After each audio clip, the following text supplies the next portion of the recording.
पाया, बाबा मैं अन्न नहीं दे पाया। कर्ण रो रहा था, शंकर देख रहे थे। शिवजी देखकर राजा कर्ण से कहते हैं, कर्ण क्यों चिंता करता है? हे बाबू, चिंता करने की जरूरत नहीं है। तेरी धर्म पत्नी ने तेरे शव के पास एक बेलपत्र रख दी थी, वो बेलपत्र का फल ये होगा। चित्रगुप्त महाराज, अभी तक इसके प्राण या इसका शरीर समाप्त नहीं हुआ है। एक काम करो, 16 दिन के लिए इसके शरीर को किसी दूसरे का रूप धारण कराकर मृत्यु लोक में भेज दीजिए। वो बेलपत्र का फल ये था, एक बेलपत्र का पुण्य ये था। राजा कर्ण का शरीर वापिस जीवित करा गया।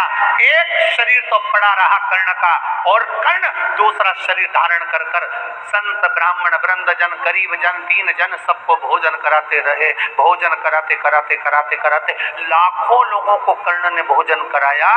देव अधिदेव महादेव देखकर मुस्कुरा रहे थे कि कर्ण भोजन कराते कराते तिलक लगा रहे थे, और तिलक लगाकर गिन रहे थे। एक ब्राह्मण को भोजन कराया, 2 ब्राह्मण को भोजन कराया, 3 ब्राह्मण को भोजन कराया, 4 ब्राह्मण को भोजन कराया, 5 ब्राह्मण को भोजन कराया, 5 संतों को भोजन कराया, 5 गरीब दीन को भोजन कराया। देव अधिदेव महादेव ने डमरू का नाद करा, डमरू का नाद कर बाबा जी ने कहा, अरे कर्ण, अगर तिलक लगाएगा तो एक ब्राह्मण की गिनती में केवल एक ब्राह्मण आएगा।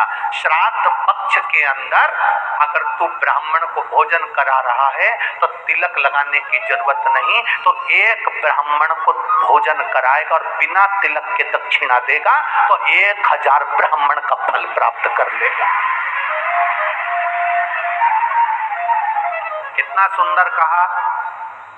डाक तिथि पर भोजन कराओ तो तिलक कर कर दक्षिणा दो, और अगर 16 श्राद्ध में मान लो चतुर्थी का श्राद्ध है, पंचमी का श्राद्ध है, द्वितीया का श्राद्ध है, तृतीया का श्राद्ध है, सप्तमी का श्राद्ध है, अष्टमी का श्राद्ध है, ब्राह्मण को बुलाया, साधु जन को बुलाया, गुरुजन को बुलाया, किसी को भोजन करने बुलाया, आपने दक्षिणा दी पर तिलक नहीं लगाया, तो ये मान लो पंचमी का श्राद्ध, पंचमी को तुमने कहा कि हमारे दादाजी शांत हुए थे, तुमको नहीं मालूम कि पंचमी पे और कोई भी गया होगा, तुम्हें उसका स्मरण नहीं है। जो जो पंचमी पर गए हैं वो सब तुम्हारे दरवाजे पर आकर हैं। अगर हमने दादाजी के निमित्त से तिलक लगा दिया तो केवल दादा को ही उसका भाग में प्राप्त होता है। अगर हमने तिलक नहीं लगाया तो पंचमी के दिन हमारे पूर्वजों में 71 पीढ़ी में कोई गया होगा पंचमी को, तो सबको उसका फल मिल जाता है, तो पितृदोष समाप्त हो जाता है।